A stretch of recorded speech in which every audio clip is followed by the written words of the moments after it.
हम लोग ये पढ़ते हैं, शुरू करें ना। सीधी बात नो बकवास में आपका स्वागत है। आयरन जो है ये ऑक्सीजन से विक्रिया करता है। किससे विक्रिया करता है? हम लोग पढ़ भी लेते हैं कि आयरन ऑक्सीजन से विक्रिया करता है जल की उपस्थिति में। किसकी उपस्थिति में? किसकी उपस्थिति में? और ये बना देता है चला Fe2O3। क्या बना देता है? Fe2O3। अब हमको ये बताइए, इसी को हम लोग जंग कहते हैं। क्या कहते हैं? चला जंग कहते हैं। इसी को हम लोग कोरोजन भी कहते हैं। इसी को जंग कहते हैं, इसी को क्या कहते हैं? कोरोजन। अब देखो एक मिनट होल्ड ऑन।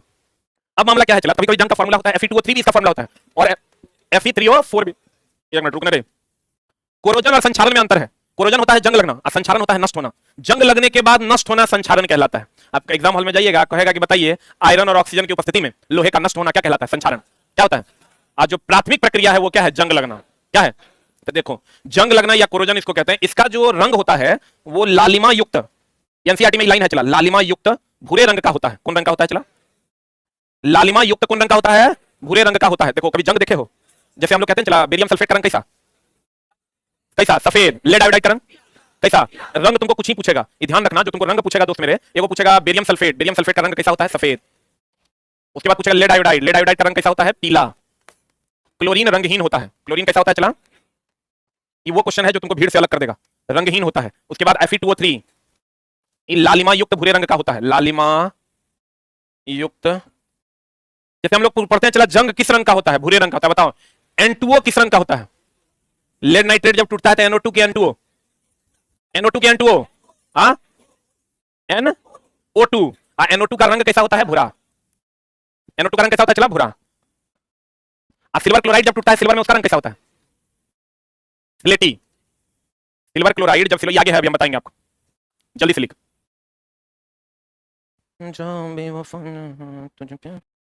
युक्त किस रंग का होता है?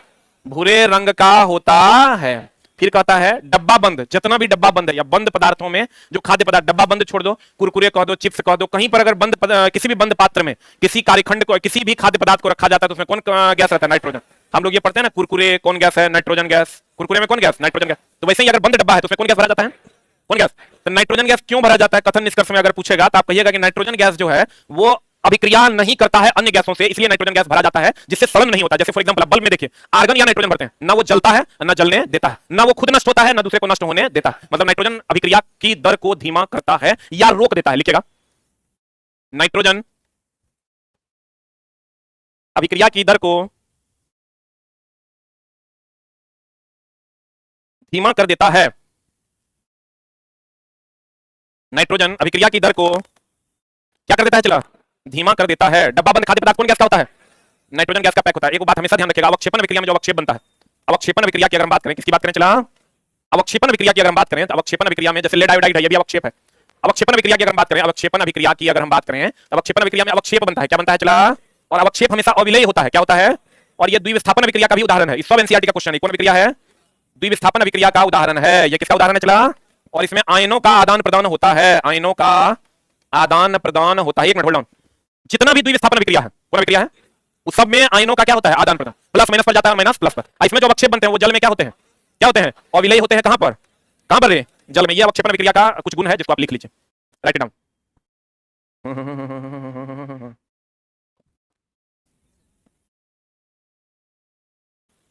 एकदम रेगुलर किए हैं तो आपका जो नंबर नहीं बढ़ रहा था वो कम से कम अवक्षेप बनाता है। कभी कभी देखा अविलेय लवण बनाता है। अवक्षेपण विक्रिया में अविलेय लवण बनता है। जैसे BaSO4 है, तो BaSO4 क्या है? लवण है। आप कैसे पहचान लेंगे कि हम लवण है? तो जगह में H+ देगा वो क्या है? अम्ल है। जगह में H+ देगा वो क्या है? अम्ल है। जगह में OH- देगा वो क्या है? क्षार है।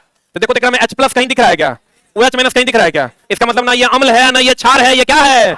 लवण है। आप देख लीजिए NaCl में, NaCl में क्या दिख रहा है आपको? H दिख रहा है क्या? OH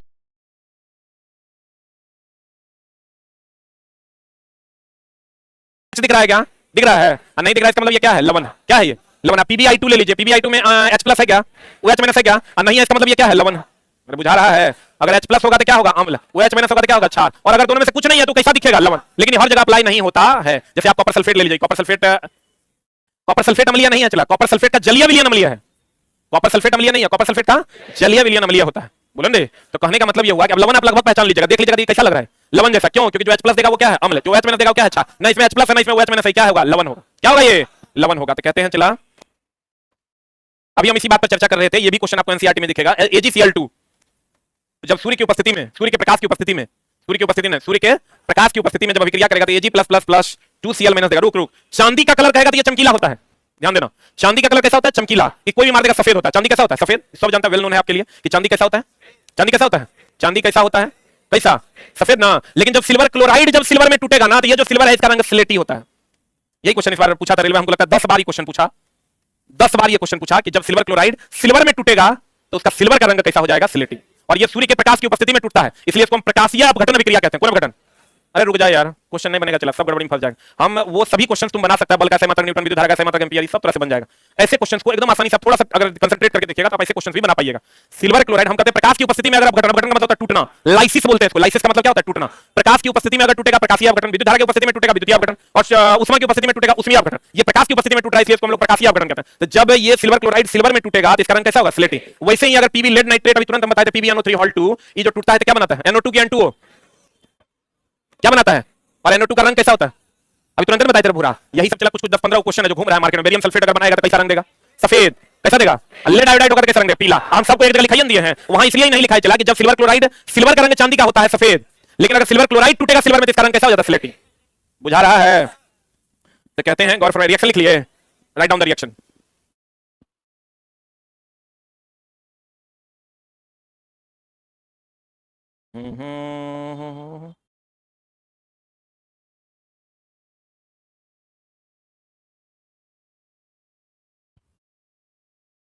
लिख लिए?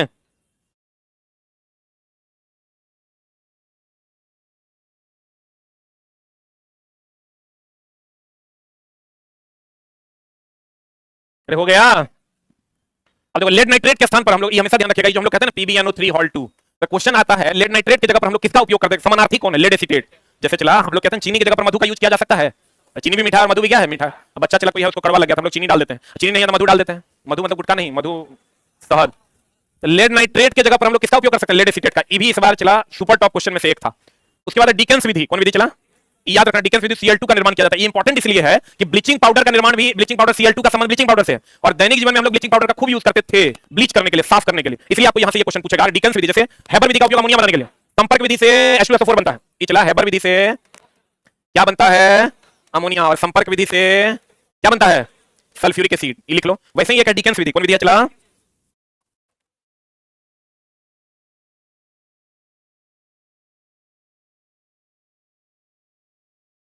चला अगर साउंड सही है तो कृपया एक टाइप करें। ऑनलाइन वाले बच्चे अगर साउंड सही है तो कृपया एक टाइप करें। हो गया? डिकेंस विधि, क्लोरीन का निर्माण किया जाता है और O3 H2O2 HNO2 ऑक्सीकारक तथा अवकारक दोनों है। ये चला क्वेश्चन यहां से पूछता है कौन कौन? ओजोन, H2O2 HNO2 ये ऑक्सीकारक और अवकारक दोनों है। मतलब इलेक्ट्रॉन का त्याग भी कर सकता है और इलेक्ट्रॉन का ग्रहण भी कर सकता है। जैसे हम लोग उभयधर्मी पढ़ते हैं ना चला जी, उभयधर्मी जिसमें अम्लीय और क्षारीय दोनों का गुण रहता है, वो कौन कौन है उभयधर्मी में? Al2O3 ZnO PbO2, इसमें अम्लीय और क्षारीय दोनों का गुण पाया जाता है। लिख लो। वैसे ही ऑक्साइड, ऑक्सीकारक और अवकारक दोनों का गुण पाया जाता है O3 में, H2O2 HNO2 में। नहीं आ रहा है तो मोबाइल ठीक करवाइए। तो लड़का कहता है आ रहा है तो एक टाइप करें, नहीं आ रहा है तो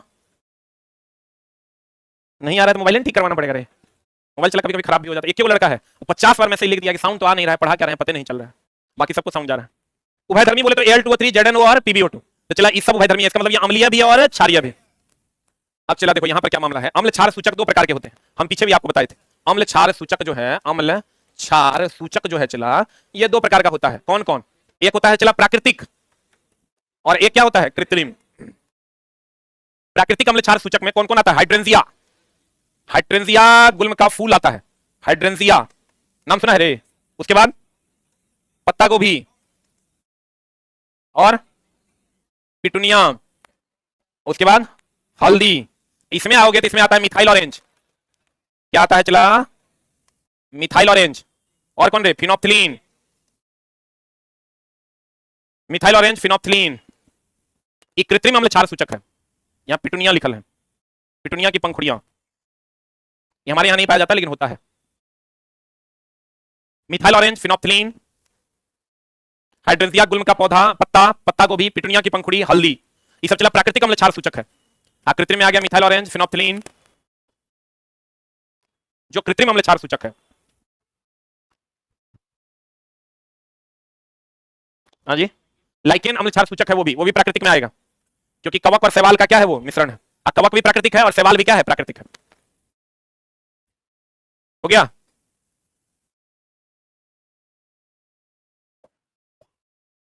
अरे वाह, प्राकृतिक में कौन कौन आ जाएगा? हाइड्रेंसिया, गुल्म के पौधे, पत्ता गोभी, पिटूनिया की पंखुड़ियां, हल्दी और लाइकेन। कृत्रिम में आ जाएगा मिथाइल ऑरेंज, फिनोप्थिलीन। अब देखो चला, हाइड्रेंसिया, पिटूनिया, जेरानियम जैसे कई फूलों की पंखुड़ियों को भी अम्ल क्षार सूचक के रूप में उपयोग किया जाता है। वेनिला का नाम सुना है? प्याज, लौंग, वनीला, ये सब चला गंधीय सूचक है। कौन सूचक है? गंध का मतलब होता है घ्राण, गंध का मतलब घ्राण सूचक भी इसको कहते हैं। तो कहते हैं वेनिला, प्याज, लौंग, तेल का उपयोग गंधीय सूचक के रूप में किया जाता है, या इसी को हम लोग क्या कहते हैं? चला, घ्राण सूचक कहते हैं। कौन सूचक कहते हैं? घ्राण सूचक कहते हैं। इसलिए घ्राण सूचक कहते हैं। अब देखो चला, NaOH जब Zn से अभिक्रिया करेगा तो क्या बना देता है? Na2ZnO2 + H2, इसको हम लोग कहते हैं सोडियम जिंकेट। NaOH जब जिंक से अभिक्रिया करेगा तो बना देगा सोडियम जिंकेट। कभी कभी रिएक्शन दिया हुआ है, पूछता है, ये तो सबको पता होगा। चला, कैल्शियम कार्बोनेट को चूना पत्थर खड़िया एवं संगमरमर कहते हैं। और ये पानी से अभिक्रिया नहीं करता, अम्ल और क्षार से भी अभिक्रिया नहीं करता, पानी से अभिक्रिया नहीं करता। अगर करता तो संगमरमर हम लोग घर में थोड़े लगा पाते, डेली पोछा लगाते हैं, और डेली पोछा लगाते हैं, पानी से अभिक्रिया करता तो बचता। पानी से अभिक्रिया नहीं करता है कौन? Calcium carbonate. कैल्शियम कार्बोनेट चला बनता किससे है? CaO। CaO जब CO2 से अभिक्रिया करता है तब बना देता है CaCO3, जिसको हम चूना पत्थर खड़िया चौक या संगमरमर कहते हैं। हो गया? अरे हुआ। इसको हम लोग त्वरित चूना के नाम से भी जानते हैं। इसको कौन चूना कहते हैं? चला, त्वरित चूना कहो, अनबुझा चूना कहो, क्विक लाइम कहो, सब इसी का नाम है। अरे बढ़े, जब वर्षा जल का पीएच का मान 5.5 से कम होगा तो क्या होगा? वो अम्लीय वर्षा होगा। और वर्षा हम लोग क्या कहते हैं? चला, वर्षा का जल शुद्ध जल है जिसका पीएच मान 7 होता है। वर्षा अगर डायरेक्ट आपको पूछ दे कि वर्षा जल जो है, वर्षा जल जो है, वर्षा जल इसका पीएच मान कितना? तो पीएच मान कितना? 7, क्योंकि वर्षा जल जो होता है वो चला शुद्ध जल है, और शुद्ध जल का पीएच मान कितना होता है? 7। लेकिन अगर अम्लीय वर्षा हो रहा है तो उसका पीएच मान लगभग कितना होता है? 5.5 से कम। बोलेंगे सीधे ने मार देना, वर्षा का जल पीएच मान 7, लेकिन अम्लीय होगा तो ऑब्वियस बात है 7 से कम होगा। और 7 से कम में भी कितना से कम होगा? 5.5 से कम होगा। कहते हैं शुक्र का वायुमंडल H2SO4 के मोटे श्वेत एवं पीले बादलों से बना हुआ है। यानी शुक्र के बादलों में वायुमंडल में कौन सा अम्ल है? कौन सा अम्ल है? H2SO4। इसको हम लोग अम्लराज भी कहते हैं। क्या कहते हैं इसको? अम्लों का राजा भी कहते हैं। क्या कहते हैं इसको? अम्लों का राजा कहते हैं। अगला, नेटल के पौधा के कांटे में फॉर्मिक अम्ल पाया जाता है, जिसके इलाज के लिए डॉग पौधे से पत्ती को रगड़ा जाता है। इसलिए चला कि जो नेटल का पौधा है, नेटल का पौधा में फॉर्मिक अम्ल होता है, और जो डॉग का पौधा तुम देख रहे हो इसमें क्षार होता है। क्या होता है? कभी कभी चला गांव घर में भी देखा होगा, कहीं पर कट जाता था तो हम लोग कुछ खास चीजों की पंखुड़ियों को रगड़ के उस पर डालते थे। वैसे ही अगर गांव घर में देखना किसी को मधुमक्खी काट ले तो उसके ऊपर साबुन रगड़ा जाता है। नहीं देखा? प्याज रगड़ते हुए देखा है? तो प्याज जो होता है क्षारीय होता है, और जो डंक मारा है उसमें फॉर्मिक एसिड होता है। अम्ल और क्षार मिलकर लवण और क्या बनाता है? जल, उदासीन बनाता है। लेकिन अगर आपको क्वेश्चन पूछेगा नेटल के पौधे के कांटे में कौन अम्ल पाया जाता है? फॉर्मिक अम्ल। इसके इलाज के लिए किस चीज के पौधे की पंखुड़ियां लपेटी जाती है? डॉग की। किसकी? डॉग की। कहता है साधारण नमक, नाम सुना होगा, NaCl। इसका पीएच मान याद रखना 7 होता है। इसका पीएच मान कितना होता है? 7।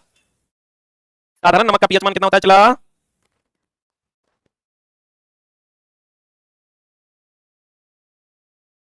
लिखे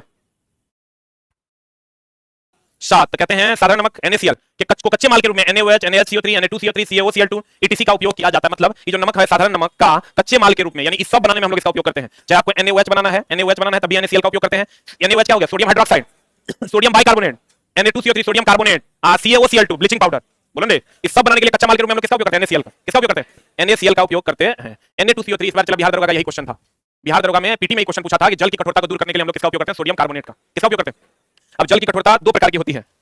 ये चला, ये हमेशा ध्यान रखना, पढ़ना रिजल्ट देना दोनों अलग। इसलिए होता है कि आप जो पढ़ रहे हैं उसको रिजल्ट के लिए पूछेगा तो चला उससे काम नहीं होना है। आपकी वैकेंसियां होती है मात्र एक बनाया, क्योंकि सब जो है पढ़ा होगा एक लेवल का कंटेंट मिलेगी, जिसका 0.25 से या 0.5 से, क्योंकि पीछे कुकर्म किए हुए हैं।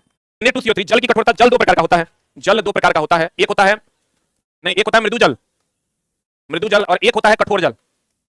कठोर जल भी 2 प्रकार का होता है। एक अस्थायी कठोरता होता है और एक होता है अस्थायी कठोरता।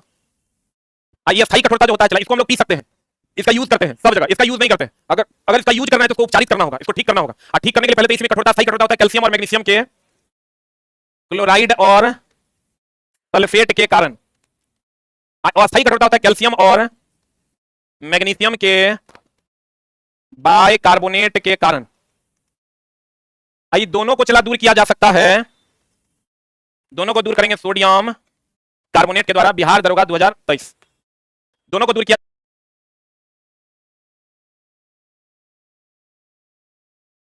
के लिए उपयोग किया जाता है। आप जाके देख लीजिएगा, बिहार दरोगा का क्वेश्चन है और बहुत ही सिंपल क्वेश्चन है, एकदम आसानी से आप बना पाइएगा। दांत का इनामेल सबसे कठोर भाग है कि मुलायम भाग है?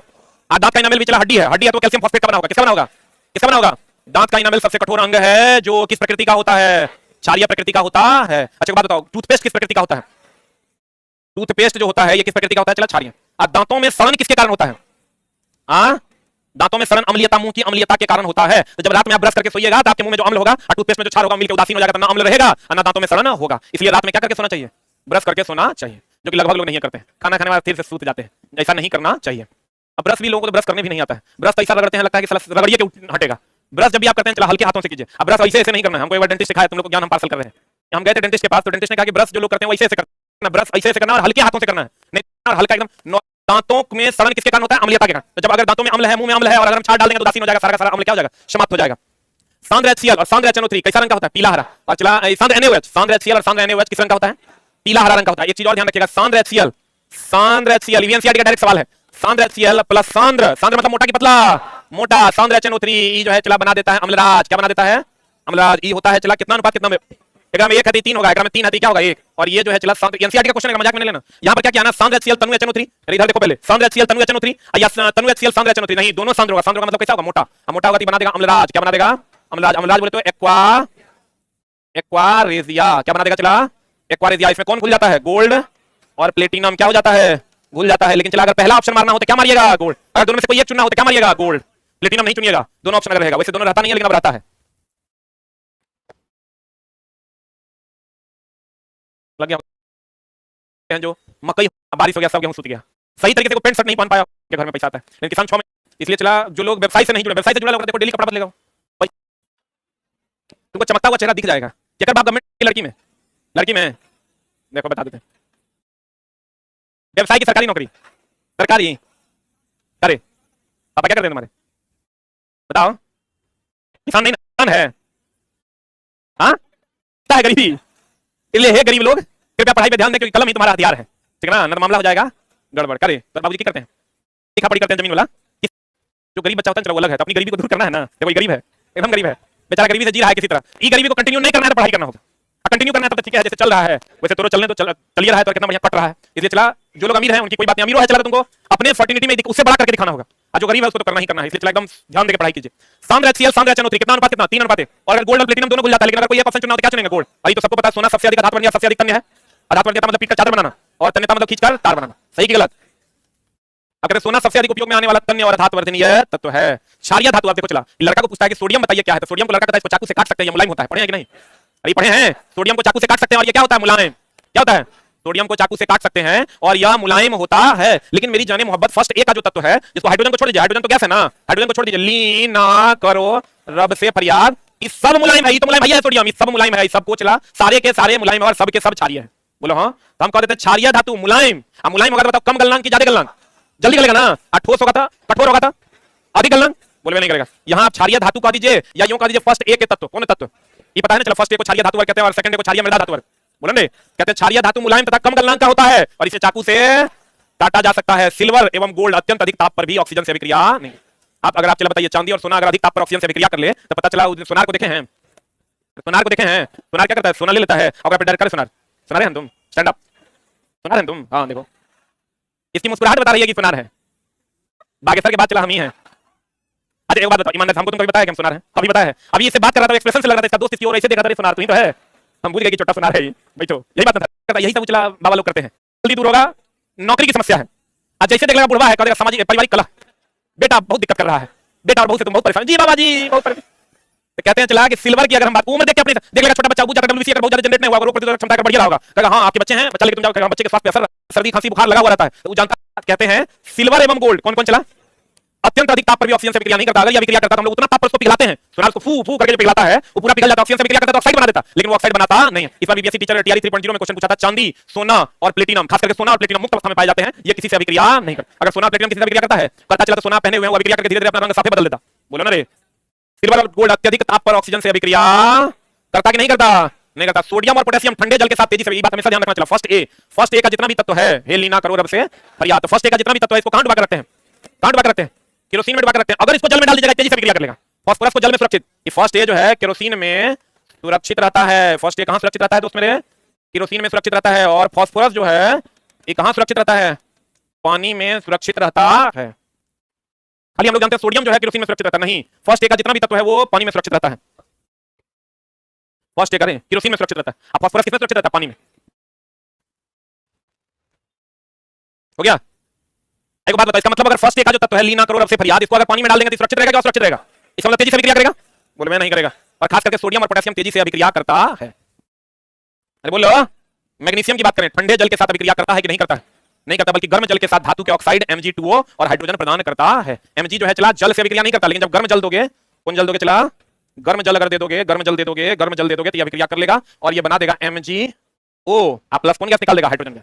मैग्नीशियम जलने पर भी चला ऑक्सीजन MgO ही देता है। Mg जब ऑक्सीजन से अभिक्रिया करेगा और तब जब जलेगा तब भी ये क्या दे देगा, MgO दे देगा। क्या दे देगा चला, लिख लो जल्दी से। पीबी बोले तो सीसा, Cu Ag Au जल के साथ बिल्कुल भी अभिक्रिया नहीं करता। अब देखो चला, ये क्वेश्चन जब पूछता है कि सीसा जल से अभिक्रिया करता है, नहीं करता है, कर भी सकता है, नहीं भी कर सकता है, तो नहीं करता है। अगर चला करता तो सीसा के ग्लास में हम लोग जल पी पाते हैं? ये जो सीसा का ग्लास है इसमें जल पी पाते हैं हम लोग? नहीं पी पाते। अगर ये जल से अभिक्रिया करता है, अपने अभिक्रिया करके अभी तक हमारे पेट में घुस गया रहता। सोना चांदी ये सब भी अगर जल से अभिक्रिया करता है, हम लोग सोना का चेन पहनते हैं, अब पहन के हम लोग चला नहा लेते हैं, तो भूल जाता है में, भूल जाता तो पता चला नहाने से पहले खोल देता, शरीर के पसीने से ही पता चला कि कंगन जो है पिघल जाता। तो इसलिए सोना चांदी सीसा कॉपर ये सब जल से अभिक्रिया नहीं करता। अभी तुरंत बताते कैल्शियम कार्बोनेट ये भी जल से अभिक्रिया नहीं करता। अगर करता चला तो संगमरमर जो है वो जल से अभिक्रिया करना लेता, तो हम लोग पूछा लगा पाते, तो कहते हैं PbCu Ag Au जल के साथ बिल्कुल भी अभिक्रिया नहीं करता। सबसे कम अभिक्रियाशील वाला धातु स्वतंत्र अवस्था में पाया जाता है, यही पूछा बीपीएससी टीआरई में, बीपीएससी टीआरई 3.0 में, बीपीएससी टीआरई 3.0 का ये सवाल है चला कि सबसे कम अभिक्रियाशील वाली धातु और स्वतंत्र अवस्था में पाया जाता है कौन, चांदी सोना प्लेटिनम कॉपर। ये सबसे कम अभिक्रियाशील है क्योंकि ये रिएक्टिविटी सीरीज में भी सबसे नीचे है। और सबसे अधिक अभिक्रियाशील है सोडियम और पोटेशियम। इसी को बढ़ा के लिख लो, ये तो जानते हो। चला बताओ सोना चांदी कॉपर की अभिक्रिया करता है, करता है, करता तो हम लोग सोने का यूज आभूषण बनाने में कभी कर पाते, लेकिन चला सोडियम लेकिन लेकिन लेकिन सोडियम और पोटेशियम, सोडियम और कौन चला पोटेशियम जल से, किससे, जल से तेजी से अभिक्रिया करता है। सोडियम और पोटेशियम जल से तेजी से अभिक्रिया करता है, जबकि सोना चांदी कॉपर प्लेटिनम ये सब जल से अभिक्रिया नहीं करता है और स्वतंत्र अवस्था में पाया जाता है। किस अवस्था में पाया जाता है? जैसे अभी आप बताइए कहीं पर सोडियम आप देख रहे हैं, कहीं पर रखा है स्वतंत्र अवस्था में, कहीं पर सोडियम देख रहे हैं क्या, लेकिन सोना देख रहे हैं कि नहीं देख रहे हैं? बोलेंगे इसका मतलब सोना भी देख रहे हैं, चांदी भी देख रहे हैं, कॉपर भी देख रहे हैं, प्लेटिनम आप नहीं देख पा रहे हैं, लेकिन सोना चांदी कॉपर प्लेटिनम स्वतंत्र अवस्था में पाया जाता है क्योंकि ये किसी से अभिक्रिया नहीं करता। कोई लोग चांदी पर डाउट करेंगे चांदी तो काला हो जाता है, तो वो उसका अपवाद है कि चांदी जो है वो कुछ समय के बाद कैसा हो जाता है काला, लेकिन शुद्ध चांदी लीजिएगा तो जल्दी काला नहीं होगा। अब देखो चला Cu एवं Ag यानी कॉपर और चांदी अपने सल्फाइड एवं ऑक्साइड के रूप में भी संयुक्त अवस्था में पाया जाता है। ये क्वेश्चन बिहार दरोगा में इस बार पूछा था कि Cu जो है वो बना देता है Cu2O जिसका रंग कैसा होता है, हरा। यही क्वेश्चन पूछा था इस बार बिहार दरोगा 2023 में पीटी में। Ag जो है वो Ag2S बना देता है, क्या बना देता है Ag2S, और इसका रंग कैसा होता है, काला। कैसा होता है चला, काला। Cu2O बना देता है जिसका रंग कैसा होता है, हरा। Ag क्या बनाता है, ये H2S भी बनाता है। चला Cu2O तो लिखो ही लिखो, H2S भी बना देता है और इसका रंग कैसा होता है, हरा। लेकिन यहाँ लाइन कुछ और है, बढ़िया से देखिएगा।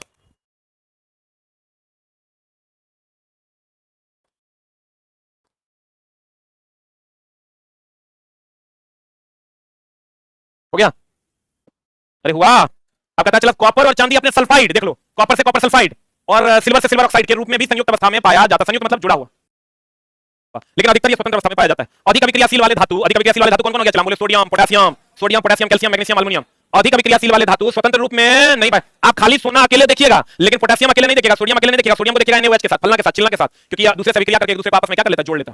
बोले नहीं करेगा। कहते हैं अधिक अभिक्रियाशील वाले धातु स्वतंत्र रूप में नहीं पाए जाते हैं। जैसे जो अधिक अभिक्रियाशील है चला वो स्वतंत्र रूप में अकेले कभी नहीं पाया जाएगा, किसी न किसी से जुड़ जाएगा। बोलो हाँ, जो अधिक अभिक्रियाशील है वो किसी ना किसी से जुड़वे करेगा, वो स्वतंत्र अवस्था में पाया नहीं जाएगा। अभी आप कहीं पर भी आप देखिएगा जो ज्यादा अभिक्रियाशील है किसी न किसी की तरफ हो जाएगा, वो न्यूट्रल नहीं रह सकता है। जैसे सोडियम ले लीजिए अकेले नहीं होगा, NaOH होगा। सोना अकेले होगा, चांदी अकेले होगा, क्यों, क्योंकि ये अभिक्रियाशील नहीं है। लेकिन अन्य चीजें जो है जैसे सोडियम हो गया, पोटेशियम हो गया, कैल्शियम हो गया, ये किसी के साथ जुड़ा हुआ होगा, अकेले नहीं होगा। कहते हैं अधिक अभिक्रियाशील वाले धातु स्वतंत्र रूप में नहीं पाए जाते हैं, इसलिए इसे विद्युत अपघटन विधि द्वारा प्राप्त किया जाता है। Sodium potassium calcium magnesium aluminium इस सबको कौन विधि द्वारा प्राप्त करते हैं, विद्युत अपघटन। इस सब चला पिछले बार का पूछा हुआ क्वेश्चन है, कौन विधि द्वारा प्राप्त करते हैं, विद्युत अपघटन। विद्युत अपघटन क्या है, विद्युत धारा दे के अपघटित करना अर्थात तोड़ना विद्युत अपघटन कहलाता है। आपको क्वेश्चन पूछेगा कि बताइए सोडियम पोटेशियम मिला भी होगा, हम लोग टेस्ट के दौरान क्वेश्चन पढ़ते भी थे, सोडियम पोटेशियम या कैल्शियम 21 विधि द्वारा प्राप्त किए जाते हैं, तो हम कहेंगे विद्युत अपघटन विधि। कौन विधि द्वारा, विद्युत अपघटन विधि द्वारा प्राप्त किया जाता है। जिंक ले लो, आयरन ले लो, सीसा ले लो, पृथ्वी की भूपर पट्टी में यह ऑक्साइड और सल्फाइड और कार्बोनेट के रूप में पाए जाते हैं। जिंक ऑक्साइड के रूप में रहता है, ZnO के रूप में, ZnO के रूप में रहता है, जिसको हम लोग दार्शनिक पुष्प के नाम से जानते हैं। कौन पुष्प के नाम से है, दार्शनिक पुष्प, या इसी को हम लोग यसद पुष्प के नाम से जानते हैं। किसके नाम से जानते हैं चला, यसद पुष्प के नाम से जानते हैं, या इसी को हम लोग फिलोसफर उल के नाम से जानते हैं, फिलोसफर उल के नाम से जानते हैं। किसके नाम से जानते हैं चला,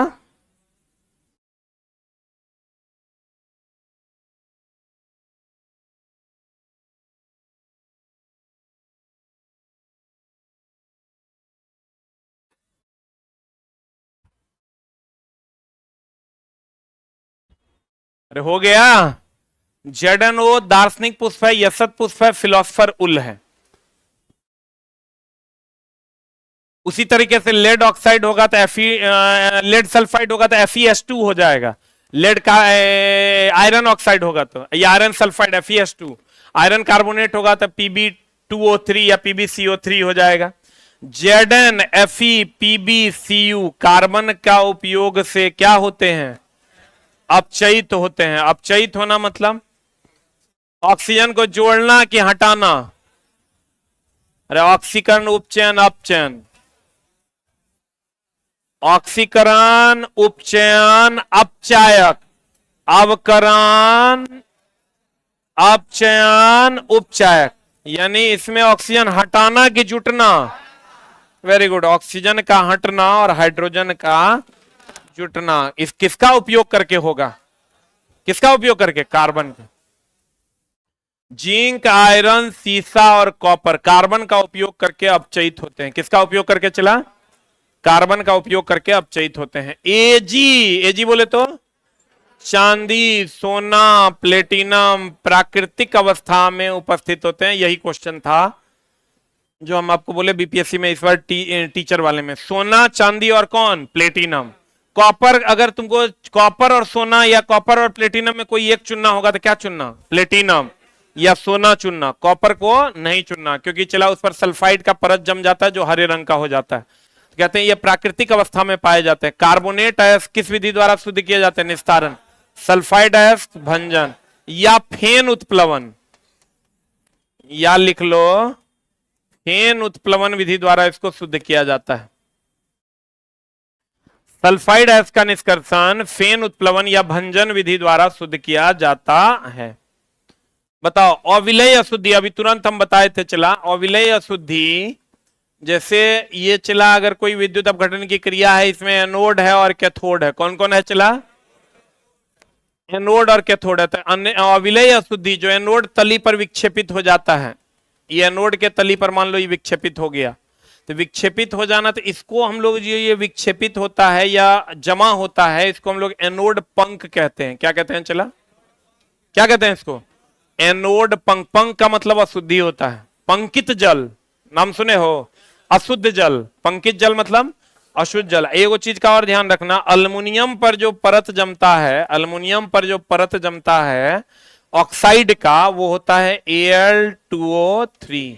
याद रखिएगा, अल्युमिनियम पर जो परत जमता है ऑक्साइड का, वो क्या होता है चला?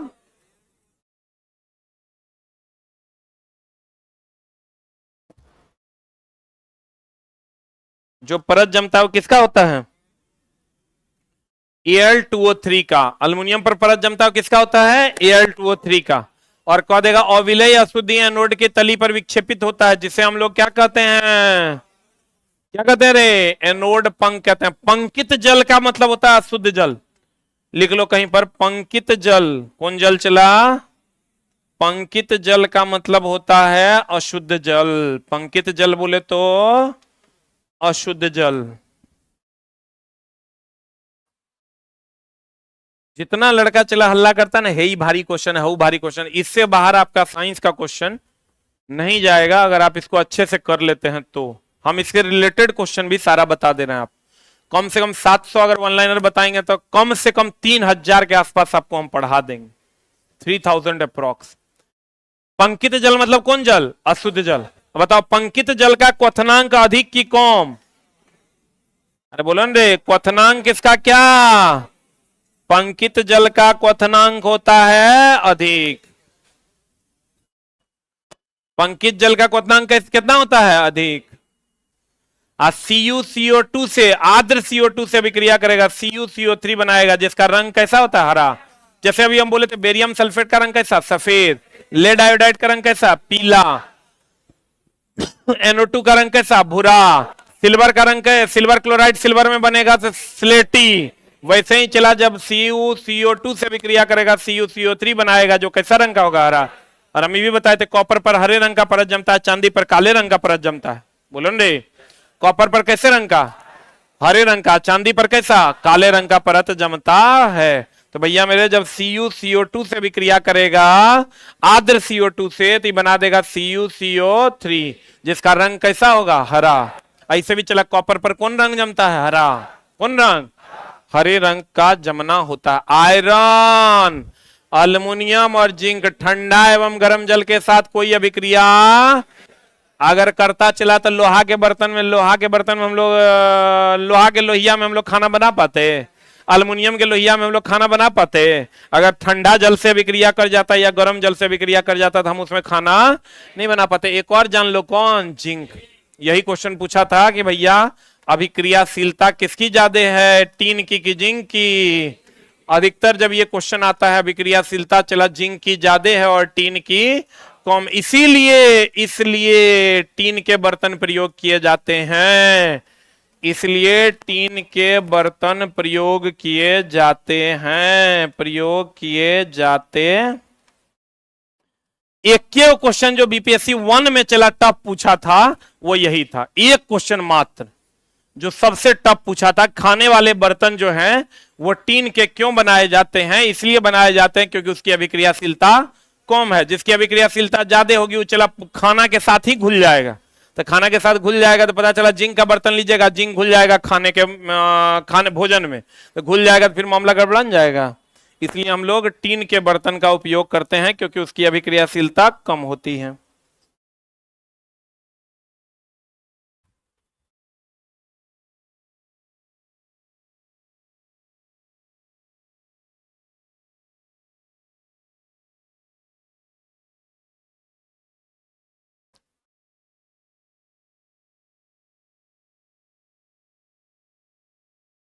हो गया?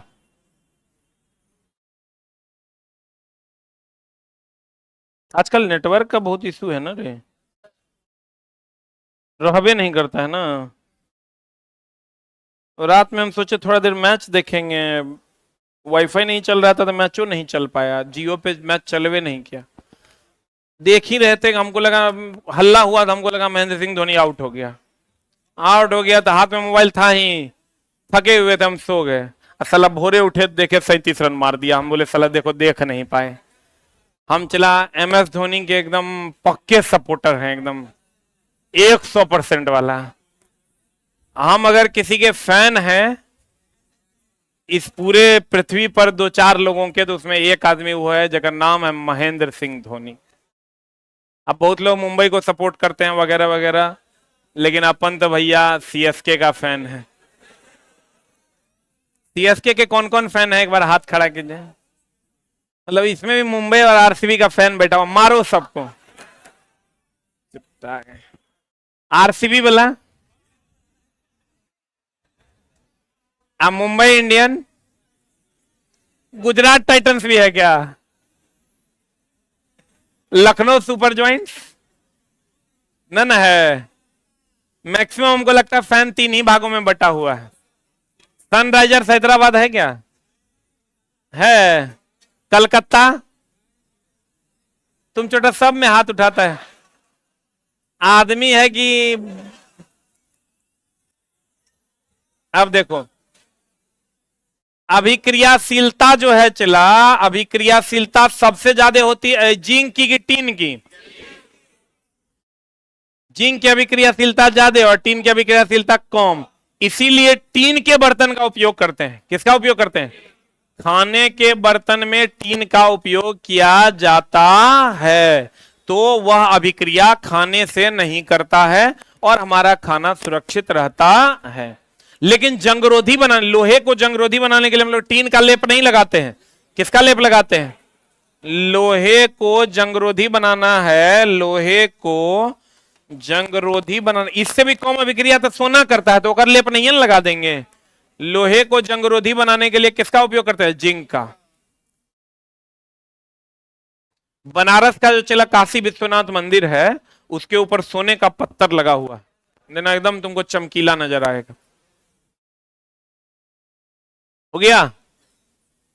अरे हुआ। अब देखो कहता है धातु, धातु कौन चला? धातु HNO3 से अभिक्रिया करके कौन गैस नहीं देता है?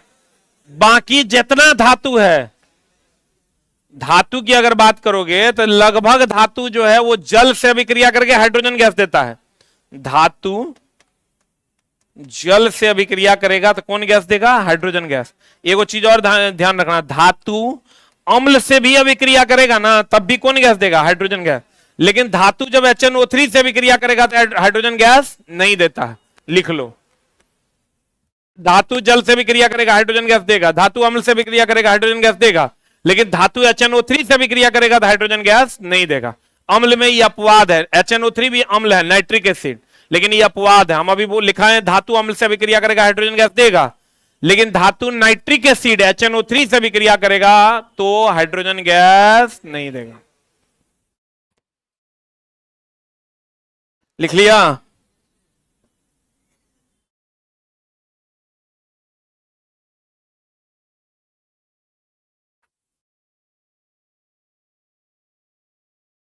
अरे हो गया।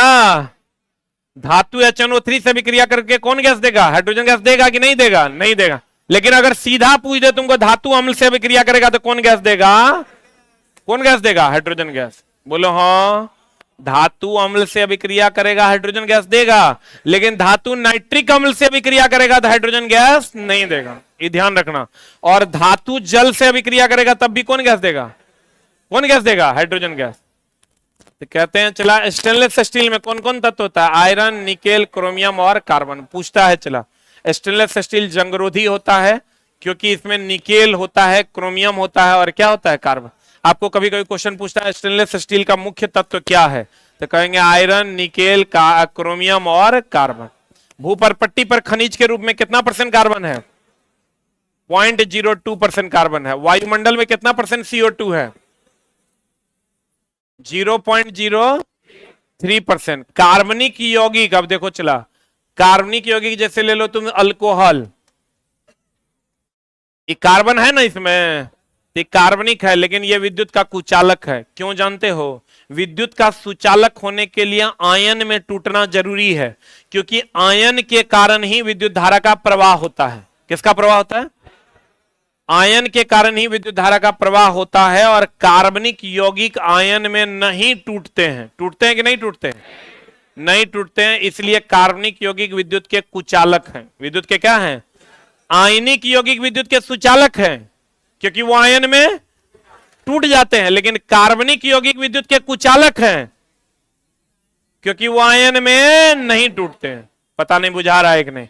क्योंकि विद्युत की सुचालकता के लिए आयन में टूटना आवश्यक है, आयन का होना आवश्यक है। लिखिएगा,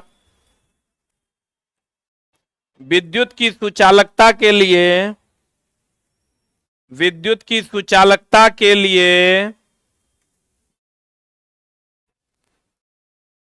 आयन में टूटना आवश्यक है।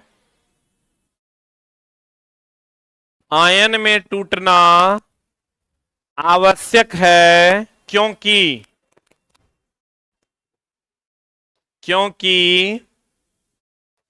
आयन के कारण ही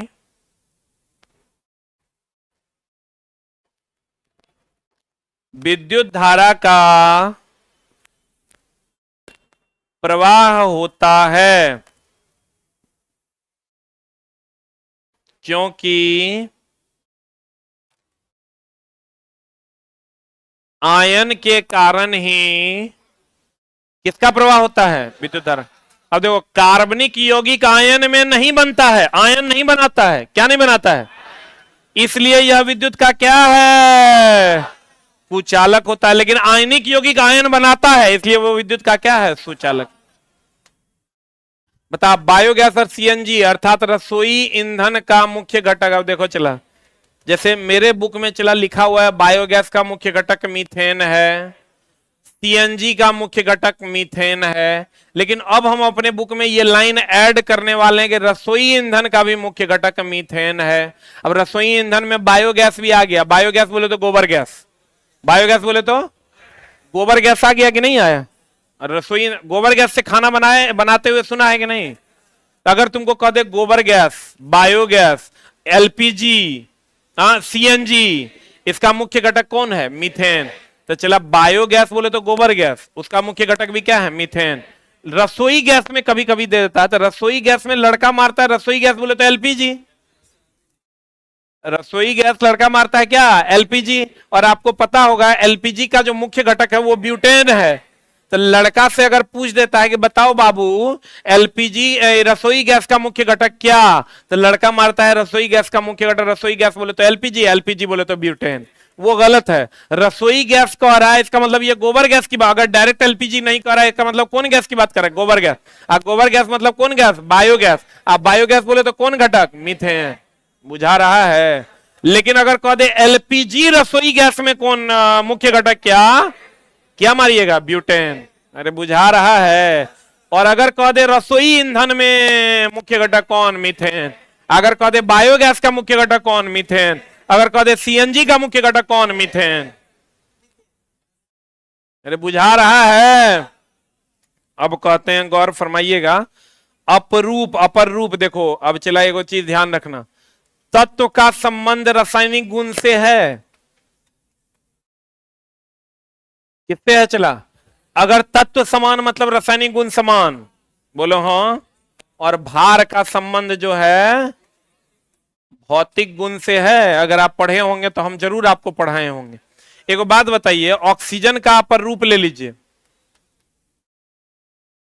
ऑक्सीजन का अपर रूप ले लीजिए। कौन रूप ले लीजिए?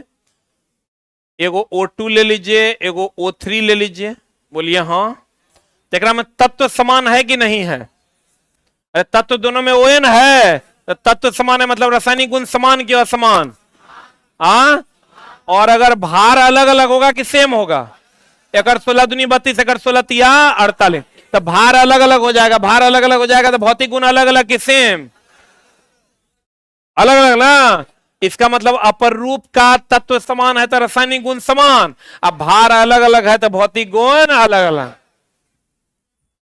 चला तुम समझो कि हम बहुत सारा चीज सीख रहे हैं।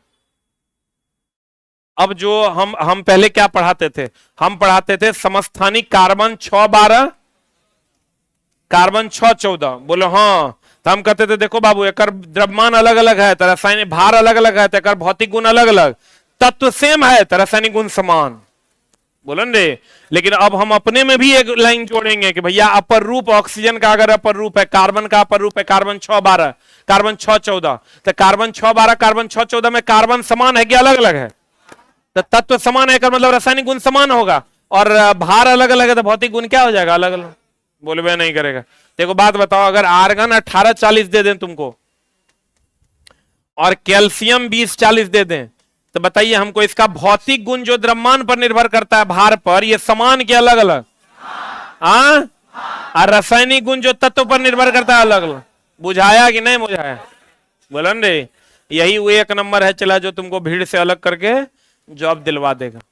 ठीक है, लेकिन वो एक नंबर के लिए आपको मेहनत करना पड़ेगा। अब देखो चला, ये बात तुम चला एकदम जान लो, नौकरी अगर लेना है उसमें साइंस अगर तुम्हारा 25 से 30 नंबर का है तो बिना मेरे आशीर्वाद के नौकरी नहीं होगा। इसलिए आते जाते प्रणाम सर प्रणाम सर प्रणाम सर करते रहो, दूसरा कोई उपाय नहीं है। ठीक ना? आना तो वही फिर 0.25 से गड़बड़ाते रहेगा तो हमारा नहीं कहना।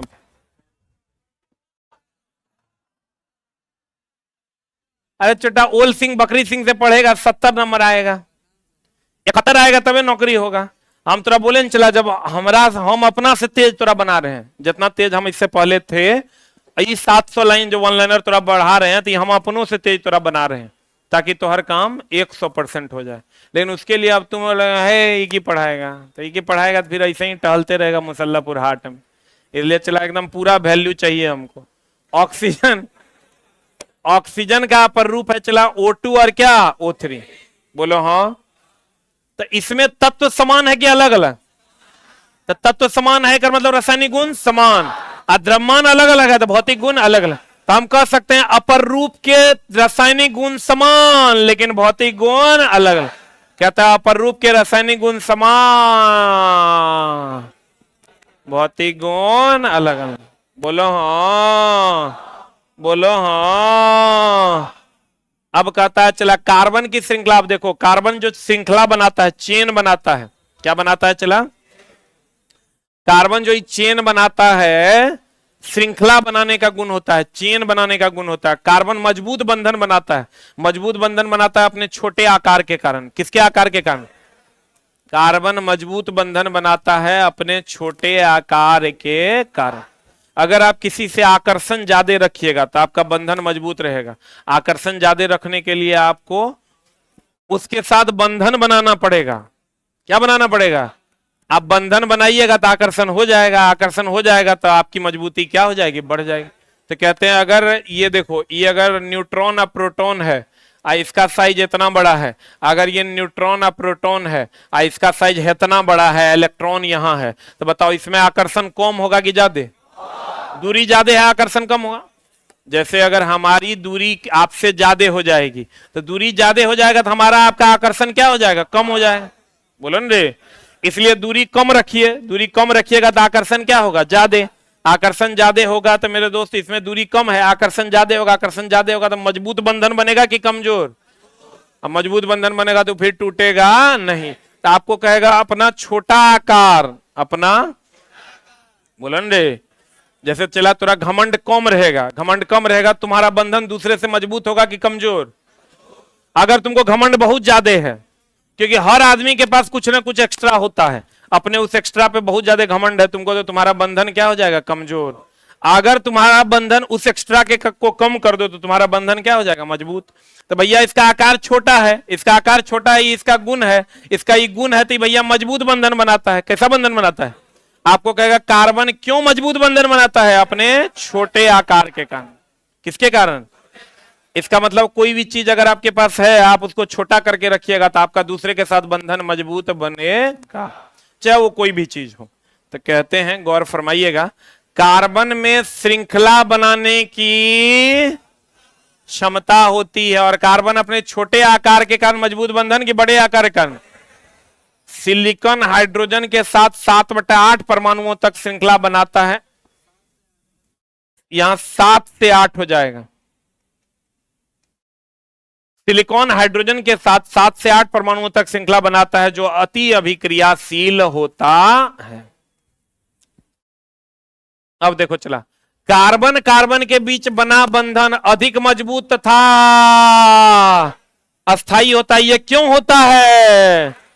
यह गुण इसके छोटे आकार के कारण होता है। किसके कारण होता है? छोटे कार्बन कार्बन के बीच बना बंधन अधिक मजबूत और अस्थायी होता है। किसके कारण? ये भी चला तुमको क्वेश्चन कहीं ना कहीं मिला होगा, एनसीईआरटी अगर पढ़ा होगा तो ये क्वेश्चन तुमको जरूर से जरूर मिला होगा। जैव शक्ति का सिद्धांत कौन दिया था? बर्जीलियस। और उसको खत्म कौन किया था? वॉलर। अमोनियम साइनेट से यूरिया बनाकर।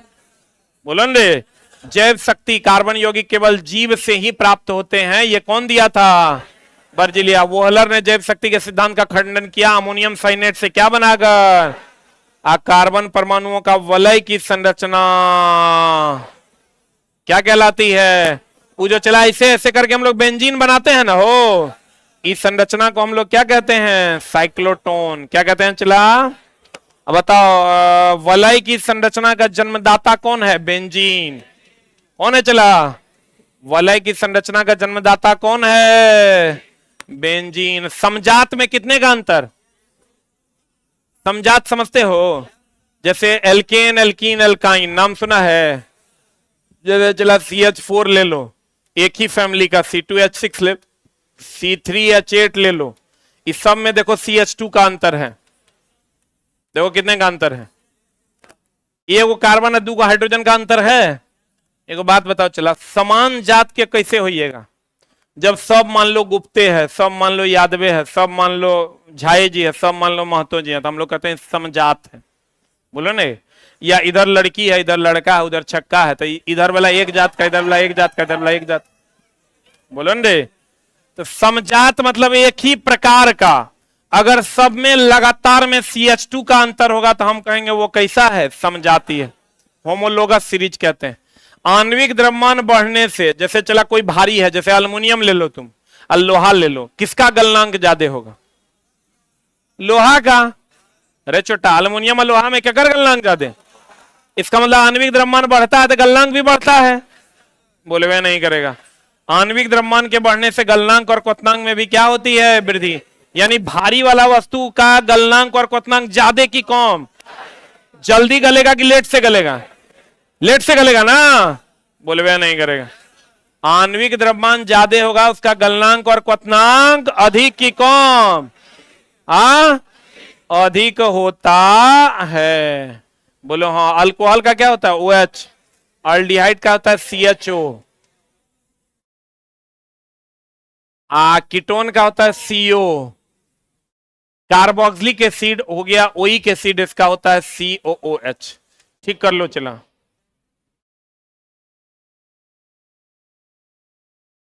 CHO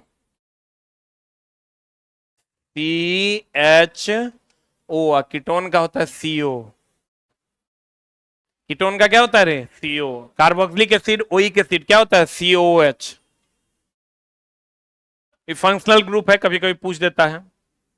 भाई देखो कितना सुंदर लाइन है, 465 नंबर। एक बात बताओ चला, संतृप्त किसको कहते हैं? हाइड्रोकार्बन जिसमें कार्बन कार्बन के बीच सिंगल बॉन्ड। और संतृप्त हाइड्रोकार्बन किसको कहते हैं? जिसमें कार्बन कार्बन के बीच डबल बॉन्ड या कार्बन कार्बन के बीच ट्रिपल बॉन्ड। बोलो हाँ। तो एक बात बताओ, हम लोग जो मीथेन यूज करते हैं, CNG यूज करते हैं, तो CNG बढ़िया से जलता है तो कौन लौ देता है? नीला। तो CNG में मीथेन होता है रे। अब मीथेन में सिंगल बॉन्ड की डबल बॉन्ड? सिंगल बॉन्ड होता है। संतृप्त हाइड्रोकार्बन किस लॉ के साथ जला? नीला। अब वही असंतृप्त हो जाएगा, अब पीला। तो एकर उष्मा कम की ज्यादा? एकर उष्मा कम, एकर उष्मा अधिक। नीला लौ की उष्मा अधिक, बोलो रे। नीला लौ की उष्मा अधिक, पीला लौ की उष्मा कम। संतृप्त बोले तो कार्बन कार्बन के बीच सिंगल बॉन्ड की डबल बॉन्ड? Single bond. असंतृप्त बोले तो कार्बन कार्बन के बीच डबल या ट्रिपल बॉन्ड? बोलो हाँ। असंतृप्त होगा तो इसकी उष्मा अधिक, असंतृप्त होगा उष्मा कम। कहेगा सबसे अधिक उष्मा किस लौ की होती है? नीले लौ की। कम उष्मा किसकी होती है? पीला। एकरो से कम हो जाता है लाल के। एकरो से कम क्या होता है? लाल। एक मतलब अगर उष्मा का क्रम की बात करें, उष्मा की क्रम की बात करें, सबसे अधिक नीला, नीला से कम पीला, पीला से कम लाल। जल्दी से लिख लो।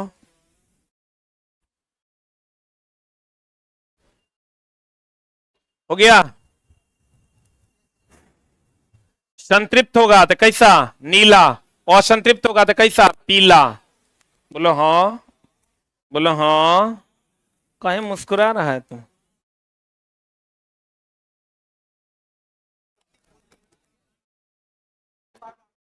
संतृप्त होगा तो कैसा लो? नीला। असंतृप्त होगा तो पीला। सबसे ज्यादा उष्मा किसमें होगा? नीला में। बोलो रे। उससे कम किसमें होगा? पीला में। और उससे कम किसमें होगा? लाल में। तो आपको कहेगा बताइए, अगर बहुत बढ़िया से जलेगा, कोई अशुद्धि नहीं रहेगी, तो कौन सा लौ देगा? नीला। जैसे नया नया गैस सिलेंडर खरीदता है तो कैसा रोशनी देता है? मतलब कैसा उष्मा देता है? नीला। अरे बोलो ना रे। नहीं, नीला की पीला? तो चला, नया नया जब हम लोग गैस सिलेंडर खरीद के लाते हैं, एकदम नया सिलेंडर, नया गैस भरा के नया सिलेंडर, तो आप देखिएगा कौन रंग देता है? नीला। धीरे धीरे वो कैसा होने लगता है? पीला। अब पीला हो जाएगा, धीरे धीरे कार्बन जमने लगता है। कार्बन जम के कालिख जमने लगता है। कभी कभी कुकर के किसी खास पार्ट में आप देखिएगा कालिख जम जाता है। बोलो ना रे। तो कहते हैं संतृप्त हाइड्रोकार्बन कौन रंग देता है? नीला। और संतृप्त कौन रंग देता है? पीला। अब सबसे ज्यादा उष्मा किसमें होता है? नीला में। उससे कम किसमें होता है? पीला में। और उससे कम किसमें होता है? लाल में। क्लियर है? Any doubt? पक्का? हाँ। चला, एक आवश्यक सूचना कृपया ध्यान दें। एक तो आज से 9-20 वाली क्लास भी स्टार्ट हो जाएगी आपकी, और बहुत जल्द एक चला हम आपको स्टैटिक जो 10 नंबर का आपको पूछेगा, उसका एक अलग से हम मटेरियल उपलब्ध करवाने वाले हैं। कंटेंट होली की छुट्टी में बना है, अब जब हो जाएगा तो हम आपको बता देंगे। उतने कंटेंट आपको पढ़ना है, क्योंकि 10 नंबर के लिए बहुत ज्यादा नहीं पढ़ना है। दूसरा की रीजनिंग वाले जो हमारे आदरणीय दीपक सर थे, तो उनका पैर में फ्रैक्चर आ गया है, तो इसलिए वो कुछ दिनों तक क्लास नहीं ले पाएंगे। अगले कुछ दिनों के लिए, चूंकि अभी क्लास को रोकना सही बात नहीं है, तो अगले कुछ दिनों के लिए हमारे बीच गौरव गिरिराज सर होंगे। गौरव सर हम लोगों के साथ, हमारे साथ 2014 एएलपी में भी थे, 2018 एएलपी में भी थे, 2023 में दीपक सर थे। गौरव सर चूंकि कहीं और पढ़ा रहे थे, उस टाइम दीपक सर आए थे तो वही जुड़े थे हमारे साथ। तो लेकिन अब जो है, अभी से जब तक दीपक सर ठीक नहीं हो जाते, हमारे बीच होंगे गौरव गिरिराज सर। फिर दीपक सर आएंगे तो वो अपनी क्लास कंटिन्यू करेंगे। तो गौरव गिरिराज सर आपका रीजनिंग का क्लास लेंगे। और आज से 8 से 9 यूट्यूब पर भी वही लेंगे और टेस्ट भी वही लेंगे डिस्कशन। तो 8 से 9 में बच्चों ने कहा है कैलेंडर, क्लॉक, इनइक्वलिटी और रैंकिंग के कुछ कुछ खास क्वेश्चंस जो टफ हैं वो करवाने के लिए। तो आज से सर कैलेंडर, क्लॉक, रैंकिंग और इनइक्वलिटी पढ़ाएंगे 8 से 9 में। अगर आपको लगे, चूंकि रीजनिंग इंपॉर्टेंट पेपर है, आपको भी पता है कि रीजनिंग में चला पढ़ के 20 में 20, 25 में 25 लाया जा सकता है। वही एक ऐसा सब्जेक्ट है जो धोखा नहीं देगा, लेकिन अगर आप उसको प्रैक्टिस नहीं कीजिएगा तो आपको धोखा दे देगा। फिर एग्जाम हॉल में किसी क्वेश्चन में आप फंस जाते हैं और वो आपका 10 मिनट बर्बाद कर देगा।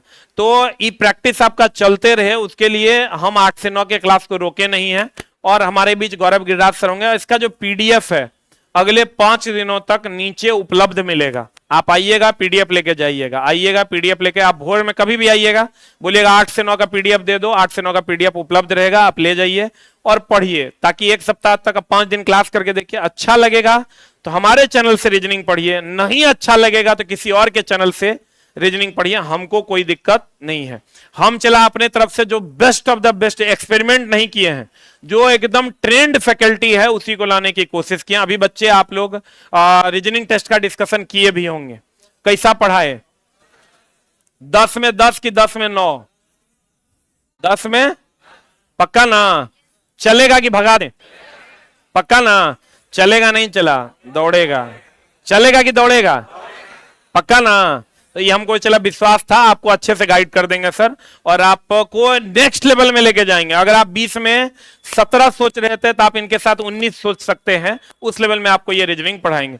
तो आज से अभी भी पीडीएफ मिल रहा है, आप लेके जा सकते हैं। और जो ऑनलाइन वाले बच्चे हैं 8 बजे से उनका क्लास आज से स्टार्ट होगा। अगर आप कर पाते हैं तो अभी से एग्जाम तक रीजनिंग का ये 8 से 9 वाला सेशन जरूर कंटिन्यू रखें। और टेस्ट में भी अब आपको अभी गौरव गिरिराज सर दिखेंगे, जब फिर दीपक सर आएंगे तो वो दिखेंगे। Thank you very much.